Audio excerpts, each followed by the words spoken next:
अमर बिन कासिम से लेके गजनवी तक और बाबर से लेके औरंगजेब तक बहुत सारे लोग आए।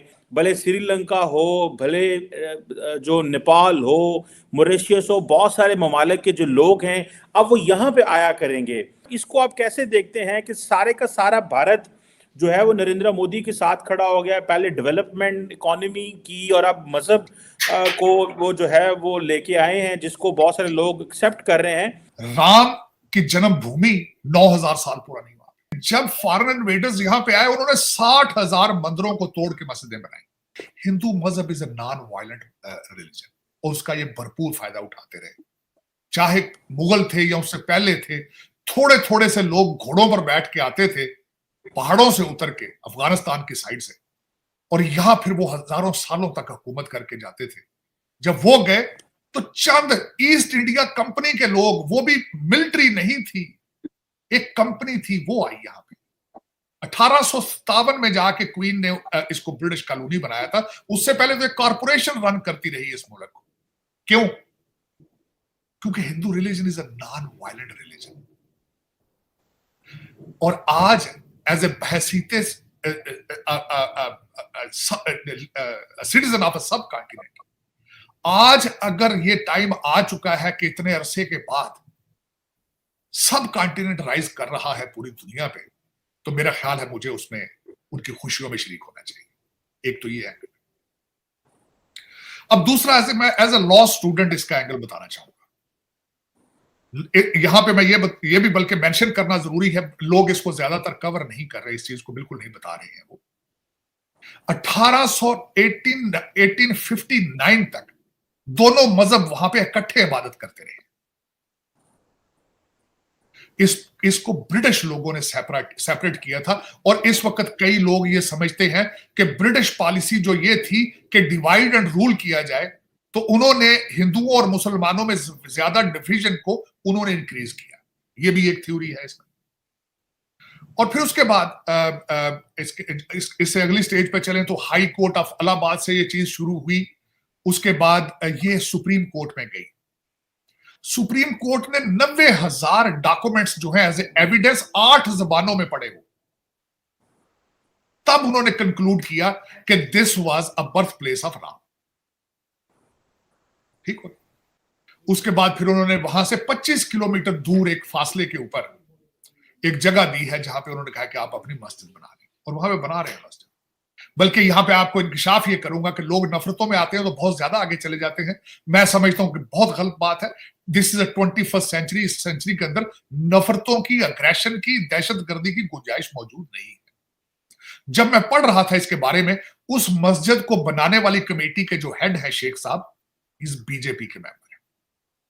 तो ये जो लोग ज्यादातर समझते हैं कि शायद BJP is anti Muslim, anti Islam और सब कुछ, ये भी एक प्रोपेगेंडा है मेरे ख्याल में। अब इससे आगे चलते हैं कि अयोध्या के अंदर वहां पे एक बड़ा, सबसे बड़ा मंदिर बन रहा है, इसमें कोई शक नहीं है। $140 मिलियन उसमें लग रहे हैं। 7,000 लोगों को वहां पे बुलाया गया है। 3 लाख से 5 लाख लोग उस सेरेमनी के अंदर हैं मौजूद, और वहां पे 1 लाख यात्री पर महीने के वहां पे आया करेंगे। वहां पे इंटरनेशनल एयरपोर्ट बन रहा है।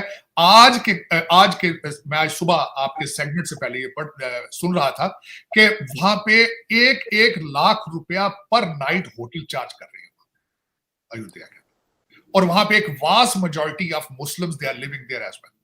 अब मैं उस पर जो एज ए पॉलिटिकल साइंटिस्ट इस लेंस से बात करना चाहूंगा। कल 2 बड़े लिबरल मीडिया आउटलेट्स को मैंने पढ़ने की कोशिश की, अफसोस हुआ मुझे, बीबीसी पे और CNN। दोनों ने ये पिक्चर ड्रा करने की कोशिश की है कि मुसलमानों को बहुत बुरे तरीके से उस एरिया के अंदर उपरेस किया जा रहा है, डिप्रेस किया जा रहा है, वो अपने घरों में छुप कर बैठे हैं, डर रहे हैं। मेरे ख्याल में ऐसी बात नहीं थी। मैंने इसको परसू करने की कोशिश की, अपने हिंदू दोस्तों से पूछा, अपने सिख दोस्तों से पूछा, अपने भारतीय मुसलमान दोस्तों से पूछा, तो ऐसी कोई बात नहीं। लेकिन लिबरल मीडिया है, अल्टीमेटली उन्होंने तो बताना होता है कि वहां पे जुल्म और सितम की दास्तानें लिखी जा रही है।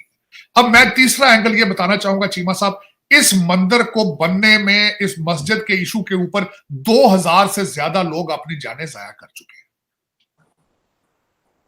जो वो ट्रेन जलाई गई थी, फिर ट्रेन जलाने के बाद वहां पे जो सारा जिसका इल्जाम लगाया गया था के बहुत बड़े रॉयट्स, ज्यादा रॉयट्स के अंदर, क्या that is what the solution we have to move forward with it. आगे हमने यहां से किस तरह बढ़ना है, हमने आगे किस तरह जाना है, मेरा ये क्वेश्चन है। मैंने कल खुद एक इवेंट यहां पे अटेंड किया था और मेरा मैसेज ये था कि I came with the message of love and harmony to move forward.